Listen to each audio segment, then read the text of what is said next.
true life, scary stories from the hood, beyond. No! This is a story about something that happened to me a few years ago. You should probably know that I was 15 years old at the time.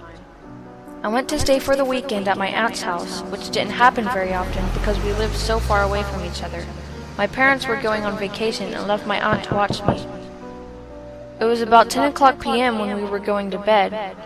I had to sleep on the floor because there was no guest room to sleep in, and I was scared to sleep in the living room. So I laid on the floor next to my aunt's bed. It was 2 o'clock a.m. and I was shaking my aunt furiously, trying to wake her up. When she finally did, she was really tired. "What are you waking me up for so late?" she moaned, rolling over and trying to go back to sleep.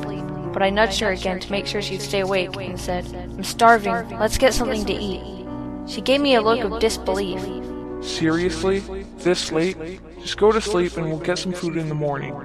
"No," I said, "I'm really hungry. I can't sleep." My aunt sat up and rubbed her eyes. "If you're that hungry, there's some ramen in the kitchen. You can eat that." "But there's a restaurant just a few miles down the road. It's open all night, so we can go there. Please," I continued. Of course, she refused, but after about 15 minutes of persuasion, I managed to convince her. She put on a jacket and slipped on some boots before grabbing her keys and leading me to the car. Once we were out of the driveway and about a mile away from the house, I turned to my aunt and said, "I wasn't really hungry.